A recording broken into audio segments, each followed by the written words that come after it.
Here we go. Here we go. Are you ready? Are you ready for How another? about all of you out there? Come on, people. Come on. Yeah. All right. Okay, it's quite the situation here. Not gonna lie, everything is recording. We got the PC recording. We got the capture card thingy recording. We have the Tascam recording. We have Sean recording. We have Fitz recording, and we're basically out here and doing like a little podcast, don't we, Sean? A little podcast we do sometimes. Actually, weekly we do. We do. We do every day, but then we do the podcast weekly. So. The struggle is real. We're also got the coffee. We're ready and set. Sean actually has like the best mug in the game. Yeah. Because if you check it out, there's like a bunch of creative words on there. Check out the limited merch. Anyhow, let's get right into it. I would say there's lots of things happening in the infinite creative podcast world.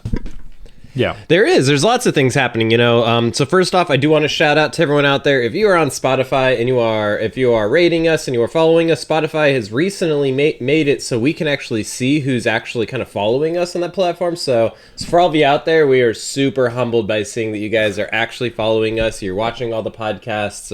It means the world to us. So I just want to say a quick thank you on that. 100%, because like we love our fans and we're a community and we got to drive that a little bit more in.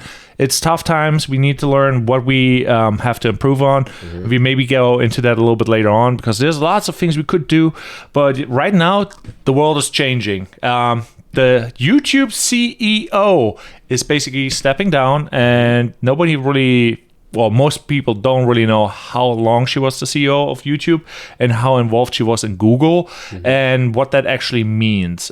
Sean, would you like to give the honors of the article?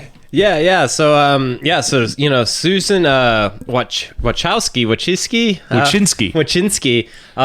So she's been the CEO of YouTube for quite a while, since like I think 2006, like really early on, and she was really instrumental in kind of making the purchase happen because she's actually friends with the Google founders as well. So she was kind of the one that really led that entire purchase of YouTube by Google. Now with her kind of stepping down, this is a pretty big deal, I think, right? Because I mean, like, when did YouTube start monetizing? I mean, it was during her reign. She's kind of the one that I think brought... Well, she is, in my opinion, kind of sort of YouTube. Like, obviously, it's a big company, and you would assume like, oh, one person probably does not have like a big impact in that. But I think like YouTube was like 2010. It was actually like a big deal of getting like monetized because they didn't really offer deals like that. And you had to be like getting sponsors and getting ads and all that stuff. And obviously everything changed, and the platform was like, it's for you broadcasting, what is like what we also do. Like, you should check out our YouTube channel if you're like on Spotify or whatever you are on, and follow us there, because like we sometimes make a little quick reels and it's kind of fun. But overall, it's like a platform for small creators, and I think that is a big deal. And I don't know if you noticed, YouTube changed a little bit, Sean. Yeah. Well, I mean, so YouTube, it's interesting. Like, I was watching a video the other day of like one of my old friends. I'm sure you've seen this because you've used YouTube for a while. I mean, I'm fairly new in terms of like posting videos. I mean, these are really my first videos on YouTube, but you used to get a ton of views really easily on YouTube, just because it wasn't so popular. It wasn't like this kind of madness now that it is today, where like it's so hard to stand out. And it's changed her entire tenure. I feel like she started and it was more of a hobbyist thing. It was only like a few videos, maybe some production companies, but it wasn't like a huge thing for like people like you and I to really be on. And then her entire reign has now made it into this like huge platform, I feel like. Like, the platform is gigantic. Like, YouTube by itself is a search platform, and it completely changed the game. Like, in the beginning, we had like TV channels and whatever, and they charged like, if you were on TV, you made it.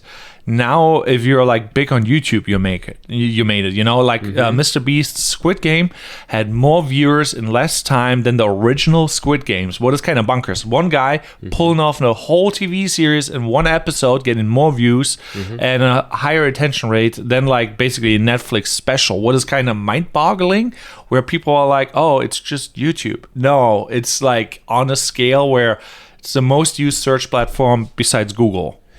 Yeah, and there's so much. It's like there's this different kind of world now, right? Yeah. Where like, you have your Mr. Beast, but you have these kind of people that they've made whole careers now on this platform. Like if this platform did not exist, would there be a Mr. Beast? Would there be some of these things? And we just live in this new world now where the influencer news almost overshadows the real celebrity news that's happening. I say real celebrity, they're all celebrities, but it kind of overshadows it, right? Like back when we were kids, I don't know, you were in Germany probably, but we would, I just remember watching E! Entertainment and all these things and being like, oh, she said that and he said this, but those have all kind of changed now. It's like this kind of influencer stuff's always going on. I know we talk about it in some of our episodes where there's this controversy that kind of can sometimes happen with people that fully made it on YouTube. So it's like this platform that people have an entire career now based off of. So like, when we get 30, 40 years down the road, Mr. Beast will still be around, and there may not even be a YouTube. There may not be a YouTube, but it's like platform these people up to celebrity status. Yeah. And that's all in a reign. And so, I think one of the biggest changes I think we were kind of talking about before the podcast today was that, TikTok has now started to roll out their kind of new monetization tools. So I almost wonder if this is one in one. I don't want to make that assumption that she's leaving because of this, but it's really interesting that on the week that she's leaving, TikTok has now announced that they're starting this creativity program, kind of a beta version. Yeah. And so what this does is they're really trying to definitely move into the long form content because one of the main requirements to be part of this program is you have to create content that's over a minute, which is really interesting because TikTok has always been under a minute. So now that they're requiring you have to have this over the minute long form content, and then we'll monetize it, and it has to be this high quality, which is also really interesting, right? Because TikTok kind of got famous about not being high quality. It was all very relatable. It was all very relatable, but now they're going completely opposite. We want long form content. We want it to be high quality. So it's a very big direct thing where I think they're seeing the success of YouTube podcasts. They're seeing the success of these videos on YouTube, the documentaries even that are made fully just on YouTube. Comedy specials are released only on YouTube now. So they're seeing that. They're saying like, oh my God, this is the new HBO. This is the new huge program. Yeah. On that note, I think like YouTube by itself, some people think like it's just YouTube. If you have a YouTube channel, it's more like a channel, like a TV channel. You can have multiple parts of content on there or different forms of content on your channel, and you basically can become a whole network as a YouTube channel if you grow it, obviously, and you have the vision. Some people just post 1 or 2 videos and it's whatever. But what I feel like is one of the biggest things that are about to change, YouTube will lose their you in YouTube, and it will be more like, oh, it's just a tube. Just tube. Because like they're implementing more TV channels, so you can watch now TV on YouTube. What is like, I don't know how I feel about it. I don't want to see TV. I grew up with YouTube, and I want to see just YouTube people, real people creating content. Now you can watch more and more sports on there, and you can do all those things. So I think the CEO stepping down, and the course is changing already to like, this is just a major channel, or a platform for TV channels, will remove every small influencer because it's not really worth it to have all those small people around. It's kind of like a pain and a risk, so it's like it's maybe better to just like have like the big players, and the big news, and it's easier to control. So I'm like, I think like that is the problem, and I think TikTok will basically follow those footsteps maybe. So because they implementing, like you said, like the quick make no quick content, but make longer content, and you get paid more probably because YouTube pays for shorts too, but it pays more for the long form content, and the difference is insane. Like it's like instead of like making per 1,000 views 2 to 3 cents, it's like $1. Wow. And that is like, that's huge. That is a big game changer. Yeah, that's huge. It's really funny, and one platform we actually don't talk about very often, but we're on it. We just talked about it at the beginning of this episode, is Spotify. I think it's been really interesting because I'm a legacy Spotify user. Like the first year that Spotify ever launched, I was one of the first people that ever landed on it. Because I was tired of Pandora at the time. It's really kind of funny when you think... I never used it. I was like, at the time when Pandora came out, I was not sure, what is Pandora? What is Spotify? I don't care. I want to play just my MP3 player. I'm like, I did not see the benefit of like, why would I rent and pay every month $10 to get music, What's your spin on that? Well, yeah, I mean, so for me, like what I didn't like about Pandora way back in the day was the fact that you would, let's say you wanted to hear one song, you'd put it in, it wouldn't play that song. It would play songs near it, and maybe eventually it would hit that song, but it never played that song. What I loved about Spotify is it was this awesome user face of like, I just want to play this one song, and it would play it. And you know, back then when I was still in college when it came out. I was like freshman in college, really, when Spotify came out. And I remember being like, dang, I could actually create playlists. I have like nonstop music that I could just fill up these playlists. And so it all started in this place of music. And I think one of the biggest, most interesting changes for me, and I think most people agree, is when Joe Rogan jumped on Spotify, and Spotify did this huge push of like, we're going to do podcasts now. Ooh, yeah. Like that was a big deal. There was no video. There was no ever an inclination of video. And then out of nowhere, out of left field, they're like, we're getting Joe Rogan. We're going to get podcast game, because yet again, I think they're realizing the same thing that TikTok just realized of like, why can't we be the cable company? Why can't we be Comcast? Yeah. Why can't we be Spectrum? Why can't we be on this level where we just host all of these different channels? What is also kind of funny, because like in one way they're way bigger and have way more influence, but they have like also like less power because they don't control like their source. Basically, like if Spectrum is like, oh well, we were removing you from the Spectrum, you know, then it's like kind of a tough thing to do, you know. But on the other hand, like you said, Joe Rogan moved platforms, and I think like that's very interesting, because it's kind of like you get the main talent from a platform in that niche.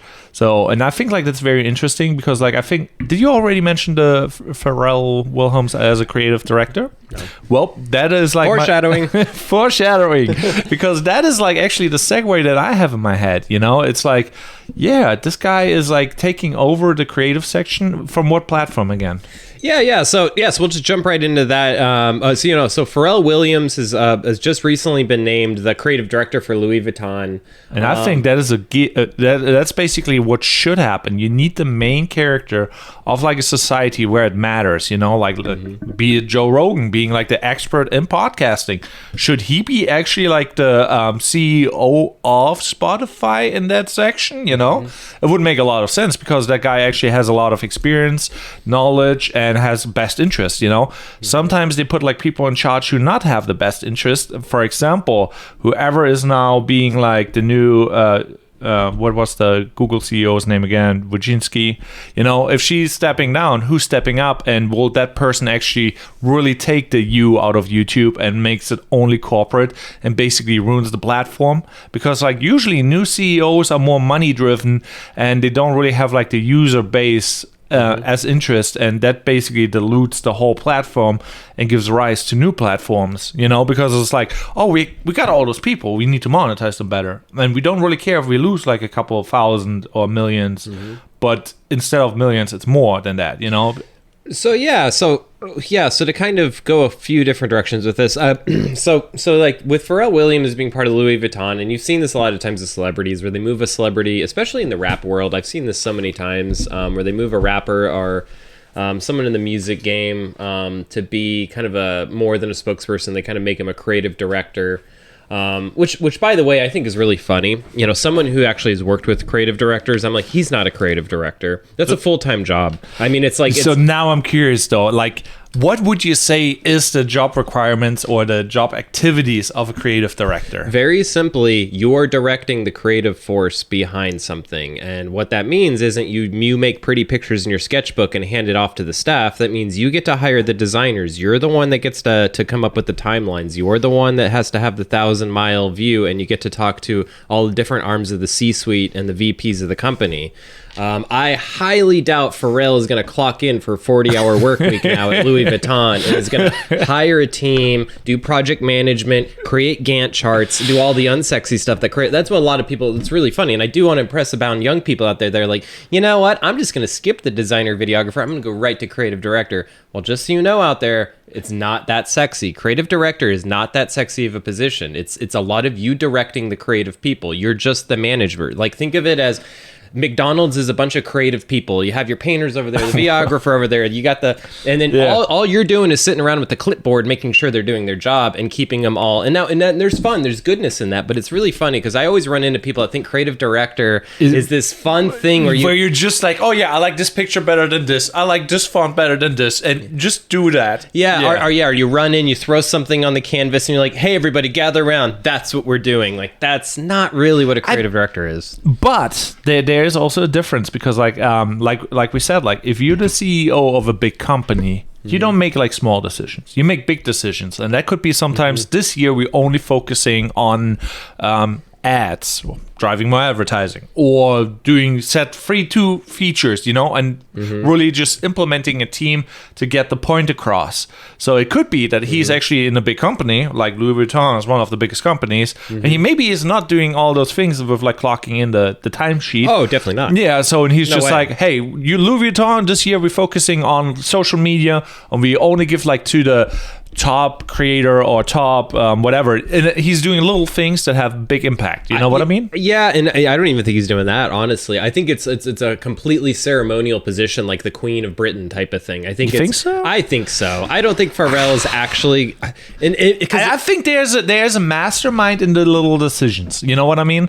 Like if you say like this year we're focusing on YouTube only, and we're making that thing because you have a long-term vision, and maybe you have a 10-year plan for it, and that's all you do. And you actually don't really do a lot, but you kind of, have the 10-year plan for this set up, and you're just like, okay, make this decision. I think this is good. And all you do is like 1 hour of work, and then you just delegate that 1 hour of decision making.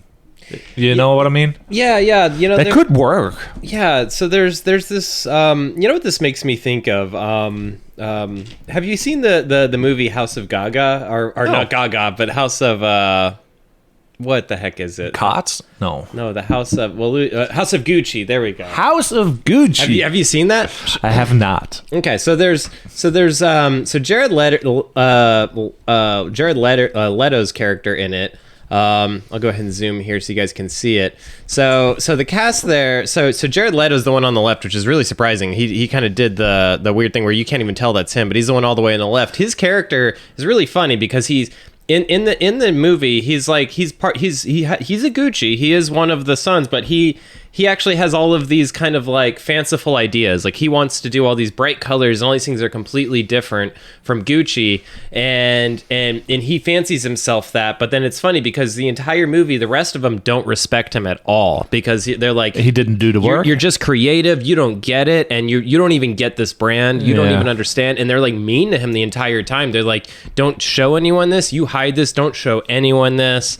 And the whole time they're just trying to steal his shares of the company. And what's interesting about that I found that was really interesting is that you get you get a really good look at what people actually in the business world view the fully creative mastermind person, where like you can come up with some cool new ideas, you can really break the mold, but business Landia doesn't necessarily give a crap that you can do that. That in fact they're scared by that. They don't like that, and that they actually view that as a risk. And so I mean that is also right, because like the longer you do a thing, you figure out what works, what doesn't work, and after you figure out, hey, this works, and now we're doing something where I don't know if it works, we maybe lose income, we maybe lose our lead, we maybe fall behind, we maybe even go bankrupt. Yeah. So I have an interesting hypothetical for you. Okay. So she steps down from YouTube, which is happening. Yeah.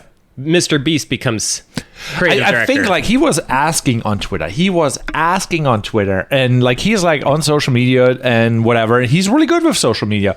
And I think like that actually would make a good CEO of a social media platform, because he's the creator. He put in the hours. In the beginning he was like putting an insane amount of work in, and he still does to a level that is unhealthy, because he eats, breathes YouTube, what is like kind of the goal if you want to make it on social media. You gotta just like be in the meta basically, and he would make good decisions, I think. You think so? Okay. Yeah, 100%. Now let me ask you this. This is something to really consider. So let's say he becomes, because I don't think they'd make him CEO. I mean, we could say in this just for the sake of this example, let's say they make him CEO. That would never happen, but let's say they do. Yeah, just randomly. just as a hypothetical. Do you think that would help or hurt his channel? Now, at first you may want to say, yeah, it would help, but I almost feel like it would maybe hurt, because then it's almost like it's like selling out. You know, when we were young, we were like, yeah, bro, I'm gonna be a rock band. I'm never gonna sell out, or I'm gonna get famous, but I ain't gonna sell out. I just feel like if he makes that jump, if he ever made that jump, like his channel would maybe suffer. And maybe he even knows that. Like, who knows? Even behind closed doors, people have already put that in front of him. He's like, yeah, but if I do that, people aren't going to watch my channel because now Mr. Beast. I think actually like that would be major problem of or issue of interest, because he has his own restaurant chains now. He has his own chocolate bars that they are at Walmart and all those things. So he's a creator who's in all platforms right now, like in real life. Like he's in restaurants, he's in stores, he sells merch online. The volume and money he's pulling in, it's not anymore just a YouTube channel. Like I said, it's like more than a TV channel right now.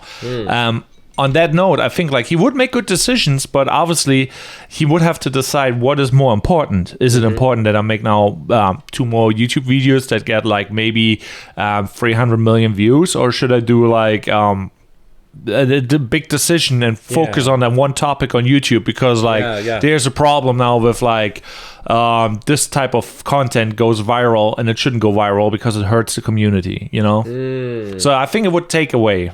You think so? Yeah, I kind of would say the same. I feel like it's and like I said, he may have already know this. Now what's interesting too, and this may get a little off topic, but I've always been wondering too, like, everything that rise almost inevitably falls, right? Yeah.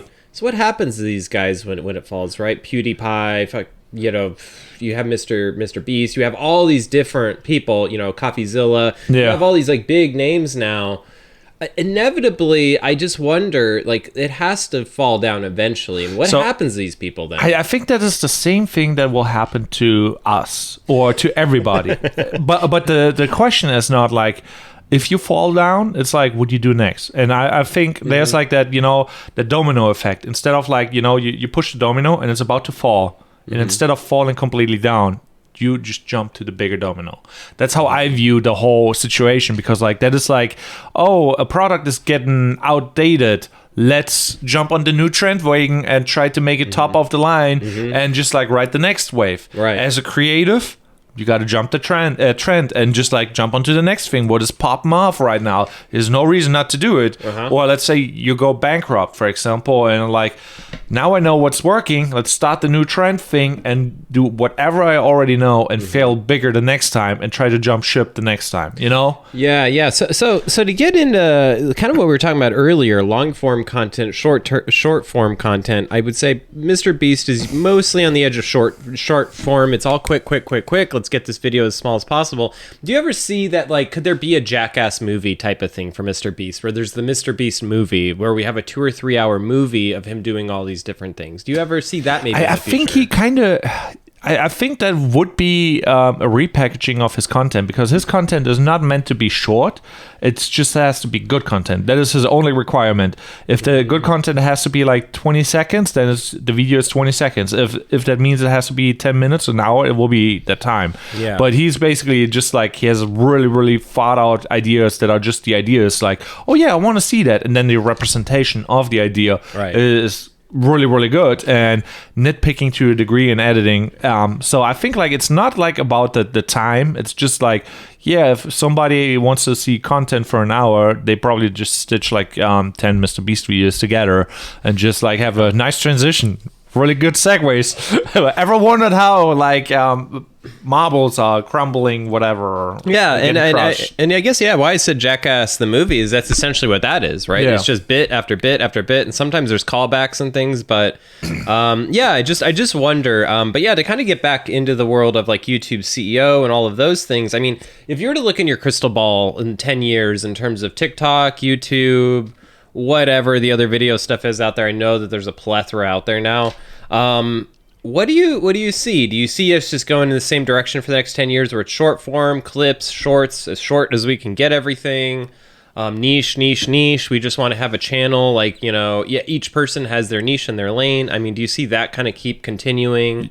Kinda, like on a weird way. I feel like, the future is obviously very weird because like we get Neuralings and whatever. You can read minds now if they are hooked up. You can project, like, you think about a kitty, you see the kitty like really abstract in a weird way on the screen, and you're like, wait a minute, I thought that, and that's a scary world. Yeah. But like I think like we will consume content like that. It will be in your brain, and that also means like maybe there's like in the future, like 10 years, there's probably like blockends where you're like, oh, I'm consuming content in my mind, and I want to see good content. I want to see fresh content. And if I have a question about like, oh, why are cups made out of porcelain, for example, or porcelain? You get like, oh, let's look that up. You would get niche content, or you would look the long content, depending on what you feel like.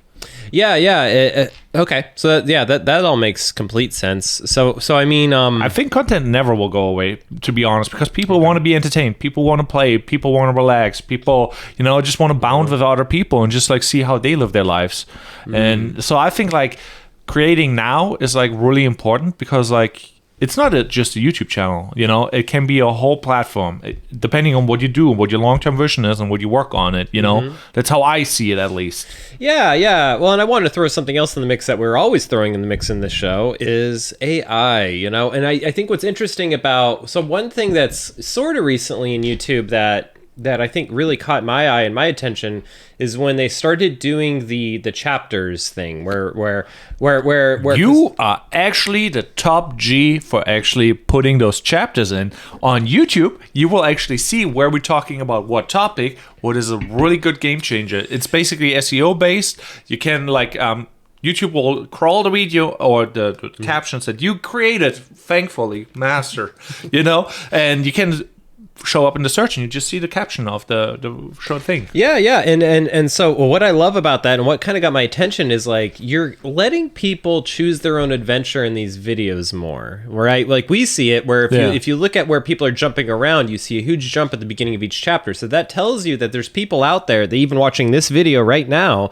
are going to kind of be like, skip to that. They're choosing their own adventure. They're choosing how they want to cherry pick these episodes and or how to consume it on Spotify, Apple, or YouTube or whatever. Yeah, and it's and I could see Spotify going that same direction. I definitely think TikTok's probably watching that too for their long form content. I'm sure everyone is, because what's interesting about that and how I'm tying that into AI is it's in the style of, right, and we're in this interesting period right now, and I feel like, and this is just me speaking off the cuff, is that we're in this kind of golden age where you could create content now and then license that content or just even your likeness in later years, right? So I think so is there a time where you open up a Mr. Beast video and you say, I want Mr. Beast to be Bruce Willis, and it does it. Now it's Bruce Willis doing the Mr. Beast stuff. Like, is there a time where that can be a thing? On that note, like the AI thing is like the game changer too. What is unpredictable, because like if you want a variation of anything, AI can already create videos. It already can create audio. It already can create scripts. It can already do like engineering jobs. Already, whatever you throw at it, it will do, because the way how AI works is the same how the human brain works. It's like the how it learns, basically. Like, oh, I learned this, and outcome is that, and then yada yada yada. But I don't know if content will be valuable if we create it. If you manually compete with an AI, it is terrible. And I don't know how that will turn out. Right now, the golden age is maybe still it, because we are creating the future, and AI will maybe pull from that source. And I don't know if we will maybe get in 10 years credit, oh, you actually did this piece of content and it helped with like solving that problem. Here's like 2,000 grand, whatever, something like that, because it's getting used on a bigger scale as a decision maker for like freelance shenanigans or human interaction, or it's just like part of something. I don't know, because this is like social media or video content or audio in that sense is like digital real estate, because you create it once, and if somebody else copies it. You could copyright and yada yada yada, fight them and be like, hey, you stole my idea, and could go in front of court, and so, or they have to give you a reference. And so we right now creating like digital real estate that nobody else can take. The brand, the sites, the content, the knowledge, the experience, all that stuff. So I'm like, it still has value. I don't know where it's going with AI, but it's a very interesting phase, and it's too good to not do. So that's what my point is. Well, I feel like, so I feel like it's going to cater. I think, like, how do we cater better and better? So if I was to like give advice to an up and coming YouTuber, which I shouldn't, because we're still working our way up to even, being to that level. But if I was to kind of give advice, I would tell him to think about that of, how do you cater? How do you cater the content? How do we make sure that people feel like they can use this better and better and better? And think of your videos not as just pure entertainment, but as tools. Can they be a tool? I think like that has a lot to do with vision. I know like some big creators like with several thousand followers and like multiple millions of views, and it's just like they sometimes have a small vision and they just got lucky, or they put in a lot of work but they don't have the vision.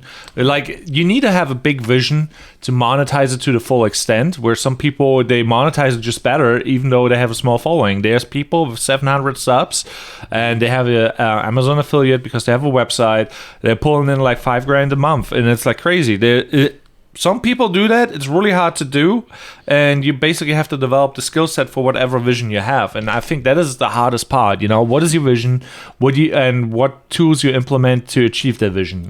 Yeah, and I kind of want to talk about something else that's really important to that as well, which is which you've talked about a lot too, which is social value and that equity kind of building over time. So let's get back to 2006 when YouTube first landed. If we would have started this podcast back in 2006, the views would have been through the roof, because there would have been like, literally, I see so much stuff out there that is just pure garbage videos with like 50K, 100K views, because they were back. Especially with the consistency, because, by the way, we're every week doing our podcast, and we appreciate you. And so I'm excited to see it next week, and thank you for listening. But yeah, with consistency, you would achieve a lot of things. Yeah, consistency. But so what's just interesting is like I just like to think about it as like almost like the gold rush in Colorado, for example, where like those first pioneers had to come out, and most of them died, and they had to fight Native Americans, they had to fight like mountain lions, and there was just like, I don't know where you're going with that, but we should not fight Native Americans. Clearly, we're not condoning to go back to like 1820 and fight Native Americans. I guess we have to say that disclaimer. Don't do that. They're good people. I have many Native American friends. So, with that big disclaimer, but they had all of the gold though. If they got to an area and they staked it out, you could make a mine there. You could make a mine, and then become a millionaire. So I feel like YouTube was like that, where there was those brave few that were like, let's go on this platform that has a bunch of boring, weird videos. But here's the point too. Like the gold rush is not over yet, because like the Mr. Beast, Logan Pauls, and whatever they are, they now broke into the real world with like, oh, you can buy the products in the store, you can go to their burger chain, you can do all those things, and that is just new. So this is not, the gold rush is beginning right now for that segment. It's not too late to build this network and basically become part of that world where you're like, oh, I'm selling physical goods, buy your lens holders, for example. Even with a small channel, the more money you make, the more you can use for advertising, yada, yada, yada, So if you have real life products that you can sell, and even though you're not monetized, or courses, if you create a course, oh my God, you have a little bit of a following. I think I heard the other day about a girl who had like a small following of like, I think 5,000 people, and she pulled in like $13,000 a month selling courses. And I'm like, what? Yeah. And it's just like a physical, not a physical course, but an online course, Yeah. And, so, I finally finished the book, God,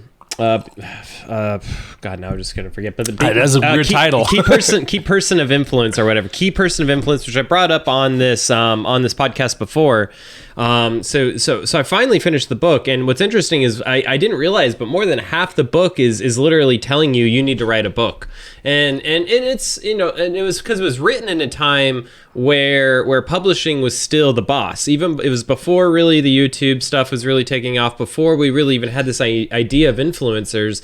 But I did like the idea of you need to write a book because you have to get your thoughts out there. Like if you have a good story, if you're good at talking about things, and if you have things to share, you have to come up with a vehicle to share that stuff. And so I feel like that's where you're 100% right. Is if we came at this of let's get YouTube famous and then make the jump to other things, I think we'd be completely wrong. Where we're coming at it of we're doing these other things that are sort of successful, sort of not, but then try to use these platforms as a way to at least get that out there, to broadcast, to have our thoughts out there.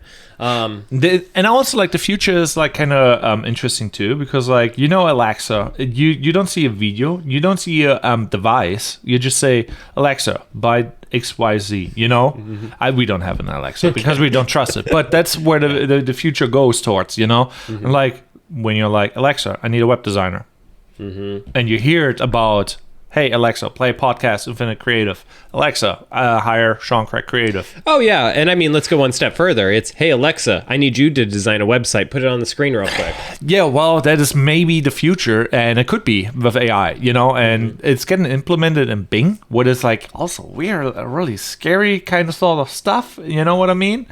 So I don't know how I feel about that, but in the end, the future, it's better to create something and see if it will work, because you never know what works.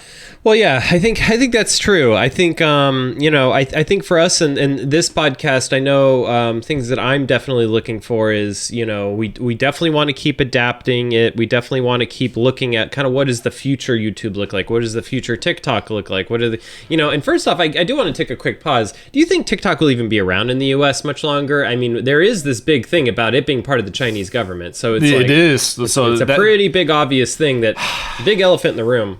So my 2 cents on it is if the world is not ending because of a major war, then it's it maybe will be around. If it's it can't actually, maybe there will be a US version and a Chinese version, and it will be separated because mm-hmm. Congress could force the company to separate from the mainland, mm-hmm. But if it's owned by the mainland, they have to report to the mainland. And if the mainland is asking hey, we want to have, what is the youth doing? Can you implement hey, death scrolling 20 minutes longer a day, Mm-hmm. For everybody not knowing, death scrolling is when you're on your phone and just scroll, or show a little bit more negative stuff, and that is a big thing too. There's so much negative content about the US on social media that is getting promoted by the platform.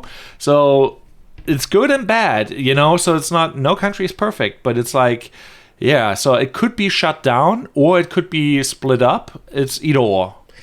Yeah, well, I think exactly. It's what's funny right now too, that I think a lot of people still don't really realize, is that you're all data farms. That what all these platforms are doing, all of them, and I will say all of them. It is. They're all collecting this data. They're selling this data. Maybe not to the degree they were, because there is laws now that were developed. Thank God for Ireland. They're the ones that really took the big push on no, we are not going to allow. So European standards in the web design world, a lot of people know that the European standards are a lot more stringent than American standards. So as you make a website, if you know it's going to be international, you have to put things like a cookie policy, privacy policy, and if you don't, so I think it's WCAG. But yeah, if you don't do those things, then which you may hate those things, but it's good. Here's my spin on that. That's what why Germany is not really leading in anything. It's in Europe. They have all those rules. The more rules you have, the more shackles you have. You cannot innovate with shackles. It's you have to have a cookie, whatever, and now you want to have a website, and now you're breaking 20 laws just because you didn't know about it, and we made it more complex than it should be.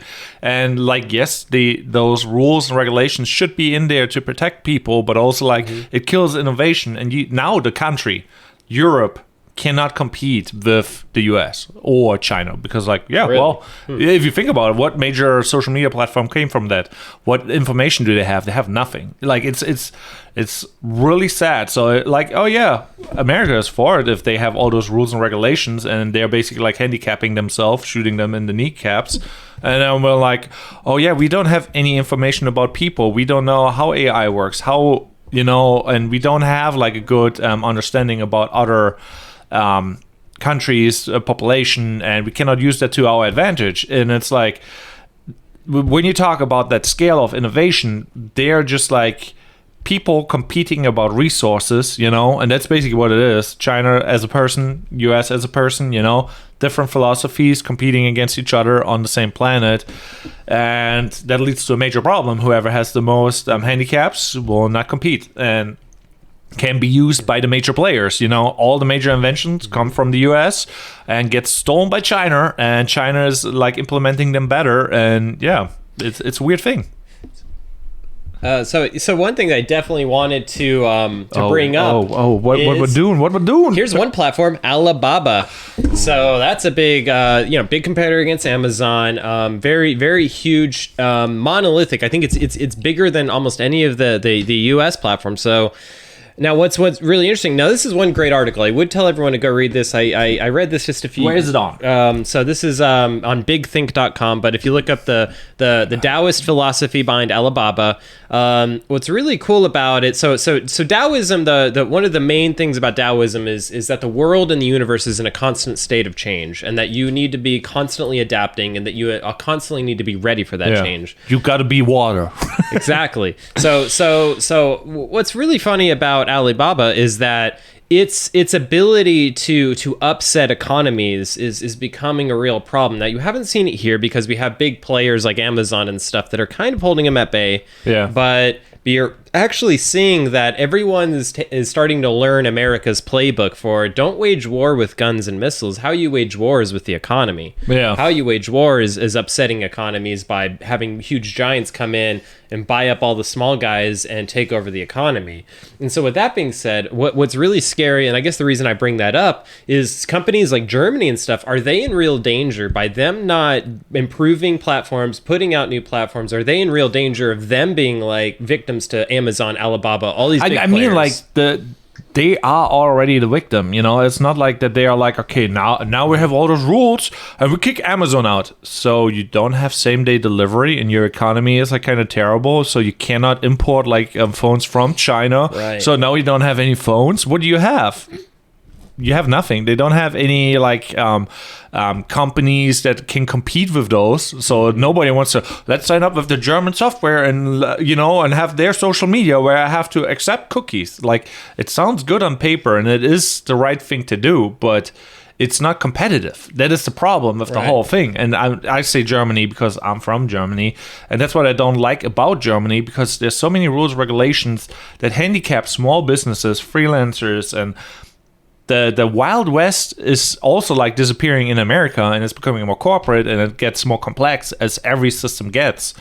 But I feel like it's harder to do it over there because of all those European rules. And then it's like also split into different countries too. So because it's split up, has some major rules over the split up things like the US kind of. It's getting... Well, you have European Union. You hear so much stuff about, these small countries get so mad because the European Union just enforce rules on this country. So you have double the rules, and what can you invent that only applies then to that certain population with different language, So, yeah. Well, and I think we all know what it's a response to, right? Is that Germany at one time was at the leading edge of technology, but what happened? Well, it led them to want to be the world power, and so then there was this whole like, well, I think there was a little bit of something in between, kind of. There was a lot I'm skipping. I'm giving you a SparkNotes version, but at the end of the day, we slapped Germany's hand and said, "Hey, don't you ever do this again?" And and we're going to go ahead and constrict all these countries because we don't need any countries rising up and becoming this powerful technological thing, unless it's the US, of course. Yeah.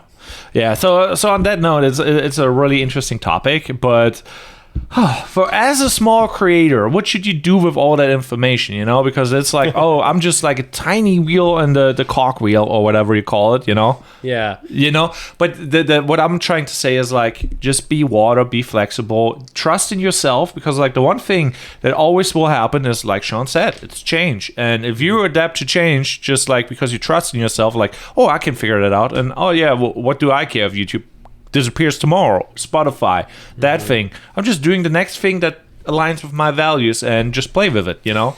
Yeah, and I think, you know, to piggyback on that, I would just give the same advice I've given a lot of times is don't get attached to the platform or the tool, get attached to what your vision is, right? So if you're out there and you're painting and you're saying, you know what, I could maybe just have better success if I was just a YouTube personality, I wouldn't think in those ways. I wouldn't think of like, you know, trade your love for stardom or anything like that. But I would definitely start to ask, like, well, can I use these platforms to help the passion? So if it doesn't matter what you do. I mean, I think that's kind of the beautiful thing right now. And no matter how boring you think it is what you do, someone out there won't think it's boring. And so it's also the little things that are changing lives. You don't know, like when somebody is down and you just say something nice, like, hey, how's it going? Oh, I really like your thing. Or you give a nice gesture. It changes lives. And that could be content. That could be whatever you do, even though you're not getting paid. It can change somebody's life. And you know, and I want to shout out one kind of niche that I think is underdeveloped, and if I was better at these things, I would jump on this, is handyman projects. I'll tell you what, there is Sean, explain what you mean with handyman. There is not enough stuff out there. Like, let's say I want to change an alternator on a 94 Subaru Legacy. There's not enough of those videos out there. So if you're out there and you're like, I can do that stuff, I do it all the time, you need to get a GoPro and set it up, and you need to start working on it. And by the way, I think some of the best handyman videos are when they're rough around the edges and they're being comical and they got the butt crack showing and stuff. I think that is amazing. So if you're out there and you know, like, your dad's one of those guys, you're like, God, dad's always working on stuff, but I'm trying to get him into something. Get him a GoPro. Tell him to start setting up the GoPro. And, you know, because there's one YouTuber out there, I wish I had his name available, but where he actually is, it's like he's a dad and he's showing you how to do stuff. So so the whole concept of it is he's like, if you don't if you don't have a father, I'll be your father in this moment. I'll teach you how to tie a tie. I'll teach you how to change a tire on your car. and he's doing so well. So if you're out there, you know, that's one niche that I think is so underdeveloped. I'm just looking at stuff this last weekend of how to repair like gates and how to repair other stuff. There's just not that much stuff out there, and the bar is so low. So you know, that's one thing. I just wanted to shout that out of, like, you know, that's because what you're doing is you're creating, you know, when we were young, before Google. Oh, when we were young. No, you maybe were in the Germany. 1940s. In the 1940s. But, like, you were probably maybe in Germany, but we had AskJeeves.com. I don't know. Ask Jeeves? Ask Jeeves. And that was maybe before you were in the US, but that was before Google, before you could just Google answers. You went to Ask Jeeves, and you had to ask a question, and it was hit or miss. 50% of the time is like, I don't know. And oh, yeah, that was the time of forums, I think. Like, you know, you had all those forums, and you had a question. You had to go scroll forums. Like, oh, somebody had a question in a forum, and you scroll the forum. Like, social media and Google changed the game, and now the next step is obviously ChatGPT free. Like, hey, ChatGPT free, how would you do this? And yeah. So go ahead and show my question, my screen real quick. So Ask Jeeves still exists. That's the logo. And it's ask.com now, but it used to be Ask Jeeves. So you can still go in here and technically ask questions, but I'm going to go ahead and just show like what it used to look like so people can go through memory lane. But here is what it used to look like. It used to be like Ask Jeeves. And this is before Google really took off and existed. And back then, you know, it was so funny because, like, when you first use Ask Jeeves, you're like, oh my God, I could just find anything. But then very quickly you found out, no, it only has like 30% of the things you really need. And then Google came out, right? And then, you know, with Google coming out, we were like, okay, well, cool. Now we can get at least 60 to 70% of what we want. But I would still argue that there is such an area that if you can get really granular, right? Like how to build your own desk or how to fix like stuff. You know, obviously you got to be careful. You don't want to give too much law advice like we do. Our accounting advice. We never do law advice. If you ever want to pin me to the wall, go to episode 6. It's all in there.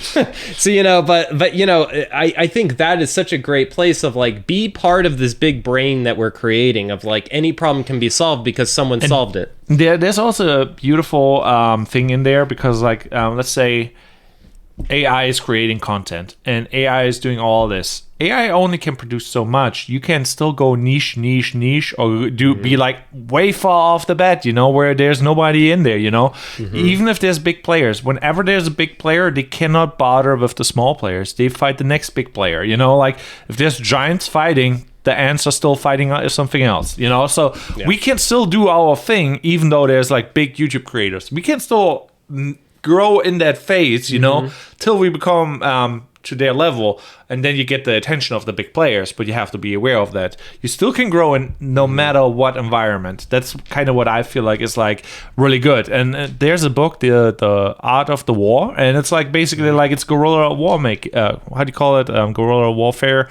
where it's like, oh, there's big armies. Well, you can still pick the big army apart if you split up and divert. Oh yeah, and I mean we're all in that kind of bootstrap mentality of that we have to just make do with what we have, right? And we're not trying to take out the big guys. We're just trying to get the crumbs, right? We get one crumb. That's I'm gonna be the next big platform. You're gonna take on Mr. Beast, all right? So we're gonna next episode we're gonna have a circle, and anyone that the last person to leave that circle gets Fitzay's house. You heard it here live. Well, actually we're doing it first, goat sacrificing, so that we have the gods on our side. Right, the goat sacrifices, right? Yeah, there's always like a big cult that you have to join to get like. yeah, that's another big niche, guys. The goat sacrifice is just there's not enough out there. Content just ready to be made, but yeah. So so to kind of like wrap all of this up with a bow. I mean, I feel like big changes are ahead for YouTube. TikTok's clearly changing. Yeah. Everyone's getting to this place where they want to think of themselves as a streaming giant now. I think the question now is, how are you going to be involved, right? And I think for some people out there, that may be just like, well, I'm just going to keep watching these videos. And I think that's fine. I think if that's all you want to do is you want to consume, good. But get better at consuming is what I would say. Get better at following things like this. Get better at catering stuff that helps you. Just know yourself. Like that is like where we always go to, like know yourself. What are your values? And if you're a freelancer, just focus on the next creative freelance thing, just stay in the loop. Stay in the loop is so important. And be sure that your loop is aligning with whatever you want, because and you have to be flexible. And that's like one of the things, like if you're true to yourself and you stay flexible, you will be fine no matter what. Like there could be a war going on, you go to the next country, whatever. Well, I don't know. That's some funny last words from Fitzay. But yeah, I think exactly. I think just keep moving forward with what you want. I mean, I think we're in such a time now that you recognizing what you're good at and what you love is more important now than ever. There's so many directions you can go. There's so many ways to waste your time. So now is the time that you need to come up with who's the person you want to be and what's all the content that's going to help you get there. And what I'll say is, it's just like you said earlier, being in the loop is so important. Like when you're like, if you go to a networking thing, for example, if you have nothing to talk about, it makes it hard to be there. But if you actually have things to share, right? Like, well, today on the Infinite Creative Podcast, they talked about Pharrell Williams taking over Louis Vuitton. What do you think about that? It just gives you things to talk about. And there's also another layer to that. What is actually, I think we should talk quickly about it, even though you want to end it, because like I see a lot of elderly people struggling with that. They put themselves in isolation, and sometimes they don't have hobbies. And when they don't have hobbies and they want to basically break the loop out of, and like, hey, I want to talk to a person, and you don't have hobbies, you have nothing to talk about, the least you can do is like consume content and align with people that consume that content too, or get a hobby and get friends in that hobby. Because like the older we get, it becomes an issue where you're like, you want to put yourself in isolation, what is really, really bad. And you need like-minded people. You need to build your community. We are all humans. We need community, and we need to, help each other. And it's like, just consuming is one step. So if you feel like you did not accomplish anything today and you feel bad about yourself, at least like, hey, I consume content, I know more about this niche, and I can now talk to people in that niche about this type of content. Even though I'm not like working in that niche, I still can like make connections. Like for an old person going in the supermarket and having a good conversation with the cashier, like that's their day. That's like it's sad, but it's their day. So if you think about that and that concept, don't feel bad about yourself not doing the thing because you can't. You still can talk about it or give other people advice that you hear somewhere else. and be, feel good about yourself, because this is just part of being like a creative. You can consume. Obviously, it's always great to create, and that could be like just talking to somebody else and creating a vision for them, inspiring them just by talking, not even doing. Yeah, and my only thing to add to that would be just make sure to engage too. So it's one thing to consume, but it's another thing to engage. It's like sitting in a class with your arms folded, not caring at all. Mr. Arms folded. Mm-hmm. I'm trying to give you all guys a good but it's like staying in a classroom and having your arms kind of crossed versus taking notes actively. Now I'm not saying that watch our YouTube videos and take notes on them, but I try to do. It's not about us. It's about like everything you do. But I try to do stuff in a way where it's like I try to actually disengage and actually focus on videos a lot. That's why I like YouTube, I would say, and I like the kind of video content, not because, it's a podcast. There's nothing really exciting usually happening. But what's nice is when you find yourself watching what we're saying right now, you're now actually kind of engaging. It's not in the back burner. It's not like you're splitting, because there's a lot of that too, where I have a whole podcast go on in the background. I didn't even listen to a dang word they said. Yeah. So there's a lot of that too, of like consuming is good, but make sure to also engage. Even if it's in small chunks of time, make sure to engage. Gotta push the limits once in a while. Like you said, like when we go to a networking event, maybe hand out 2 cards, next time 4 cards. Just always push the limits a little bit. Well, and yet again, just get in there. Just even if it doesn't work out, even if people are like, oh hey, there's a bunch of awkward, weird things. Don't go to not do anything. At least try a couple things. At least talk to a couple people. I've been going to a couple networking things down here, and I'm not really great at the networking, but I'm just trying to like at least like meet people's eyes, say, oh hey, how's it going? Oh hey, like you just like there's always awkward moments where you like bump into someone, you both like and say something, do something, because even if you leave there and you're like, I didn't get any cards put out, I didn't get any new jobs, you engaged, you got better at engaging with people. Yeah. And it's an exercise thing. On that note, though, I want to say thank you for listening to the Infinite Creative Podcast. And see you next week. And Sean and I, we're out of here. See you, everybody. Thank you. Woo!